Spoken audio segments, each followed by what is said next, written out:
చూసే కొనుక్కుంటారు. మరి మీరు వచ్చేసి అది చెర్లా ఉందని చెప్పి ఇమీడియట్గా డిమాలిషన్ చేశారు.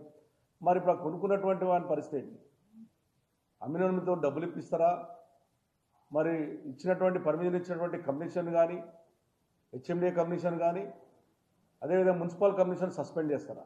దాని బదులు ఎవరైతే బాధితులు ఉన్నారో ఇరిగేషన్ డిపార్ట్మెంట్కి సంబంధించిన వాళ్ళు కానీ, రెవెన్యూ డిపార్ట్మెంట్కి సంబంధించిన వాళ్ళు కానీ, అదేవిధంగా ఎవరైతే మున్సిపల్ అధికారులు ఉన్నారో టౌన్ ప్లానింగ్ అధికారులే కానీ, హెచ్ఎండి అధికారులు కానీ వాళ్ళని ఏమి యాక్షన్ తీసుకుంటారు?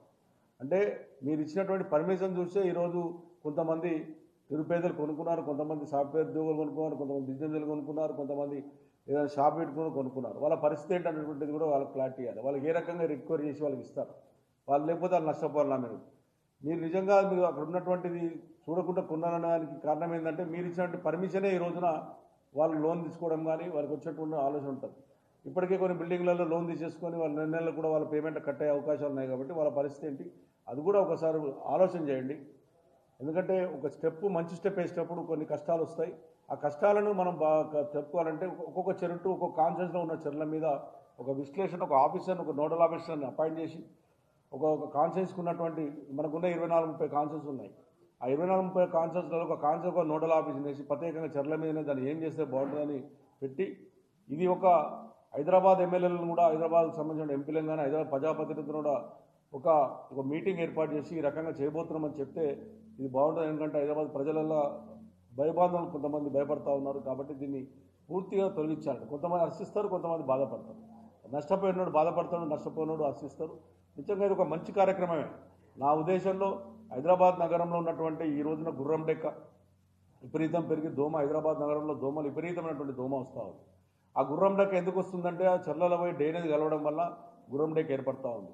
ఆ గుర్రం డెక్క పోవాలంటే మన డ్రైనేజ్ వ్యవస్థను చెర్ల కలవకుండా చేసేటువంటి కార్యక్రమం కూడా ఒకటి చేయవలసిన అవసరం ఉంది. ఎప్పుడైతే గుర్రం డెక్కని గిట్ట మనం దాన్ని చేయగలిగినట్టుంటే బ్రహ్మాండం చేయొచ్చు. మా కేటీ రామారావు గారు ఉన్నప్పుడు ఉన్నటువంటి చెర్లన్నిటికీ ఎస్టీపీ పెట్టడం కార్యక్రమం చేసాం. ఇప్పటికే మా కుక్కట్పల్లి కాన్ఫరెన్స్లో ఎస్టీపీలు కనీసం ఒక 10 చెర్లు 9 చెర్లకు ఎస్టీపీలు కంప్లీట్ అయినాయి. ఇంకొక 10% ఉన్నాయి. ఆ ఎస్టీపీలు ఎందుకు పెట్టామంటే చెర్లలో నీళ్ళు పోకుండా ఉన్నటువంటి డ్రైనేజీని ఎస్టీపీ ద్వారా ఫిల్టర్ చేసి మళ్ళీ చెర్ల వదిలి దాని ఫిల్టర్ ద్వారా చేసినట్టుగా గొలుసు చెట్లు ఏ రకంగా చేశామో ఈరోజు ఆ కుక్కట్పల్లి కాన్ఫరెన్స్లో ఎస్టీపీలు కూడా అన్ని బ్రహ్మాండంగా చేశాం. కొన్ని ఎస్టీపీలు అయితే చెర్లనే మనం కట్టాం. మరి దాని ఆలోచన ఏంటి? ఇవన్నీ కూడా న్యాయపరంగా ఉన్నటువంటి ఆలోచనతో న్యాయ నిపుణులతో చర్చించి చెరువు హైదరాబాద్ నగర ప్రజలను మంచి ఉద్దేశం చేయాలని చెప్పి నేను ముఖ్యమంత్రి విజ్ఞప్తి చేస్తాను. మీరు తీసుకున్న నిర్ణయానికి నేను పూర్తిగా మద్దతు ప్రకటిస్తున్నాను. కానీ ఇవన్నీ ఆలోచన చేయండి. ఇవాళ మా దగ్గర బోయిన చెరువు ఉంది బోయినపల్లిలో. అక్కడ సుమారుగా 40 సంవత్సరాల కిందనే కట్టుకున్నారు. అక్కడ 40 సంవత్సరాల ఎస్సీ కాలనీ మొత్తం ఎస్సీలే ఉంటారు. అక్కడ కట్టుకున్నారు. వాళ్ళకి అన్ని ట్యాక్సులు ఉన్నాయి, అన్నీ ఉన్నాయి. మరి ఇవాళ మీరు